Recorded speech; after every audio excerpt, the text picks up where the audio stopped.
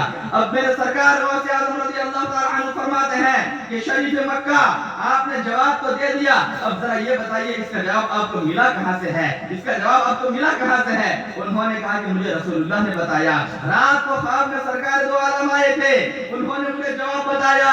سرکار غوث اعظم کا علم دیکھو میرے عزیزوں، یہ مجاہدہ کی برکت ہے، یہ ریاضت کی برکت ہے، جو دلوں کی دنیا کا دیکھ لیتے ہیں۔ خواب کا عالم تھا، رات کو جو ہوا یا تو رسول اللہ جانتے ہیں یا شریف مکہ جانتے ہیں، کسی تیسرے کو معلوم نہیں، لیکن اللہ نے سرکار غوث اعظم کو کیسا علم عطا کیا تھا۔ میرا باس کہتے ہیں شریف مکہ آپ غلط بیانی کر رہے ہیں، آپ ذرا بتائیے رسول اللہ نے جواب دیا یا ان کے بغل میں کھڑے ہوئے نورانی شخص نے جواب دیا تھا؟ آپ اس کو کلیئر کیجئے۔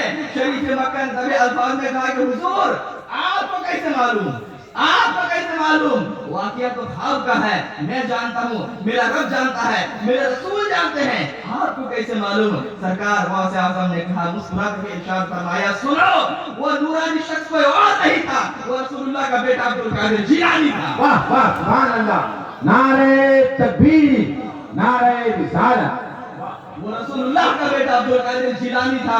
اللہ نے کیسا علم، کیسا تقوی پرہیزگاری کے بنا پر آپ کو کس منزل پر پہنچایا تھا، سوچئے کہ خواب میں آ کر بھی لوگوں کے علم میں اضافہ فرما رہے ہیں۔ وہ میرے سرکار غوث اعظم رضی اللہ تعالیٰ عنہ کی ذات ہے، آپ کی ذات بابرکات مکمل ہم لوگوں کے لیے ایک پیغام ہے، ایک میسج ہے۔ اب میں نے جس چیز کو آج خاص طور سے آپ کو بتانا چاہا سرکار غوث اعظم کے علم کے تعلق سے، کہ سرکار غوث اعظم نے ظاہری علوم بھی حاصل کیے، باطنی علوم بھی حاصل کیے، تو جا کر اللہ نے آپ کو یہ مقام اور مرتبہ عطا کیا، لیکن ساتھ ہی ساتھ تقوی پرہیزگاری کے عظیم منصب پر آپ فائز بھی تھے۔ روایت کرنے والوں نے لکھا بہجت الاسرار، جو سرکار غوث اعظم کی شان پر سب سے اوتھینٹک بک ہے، سب سے معتبر کتاب ہے، اس میں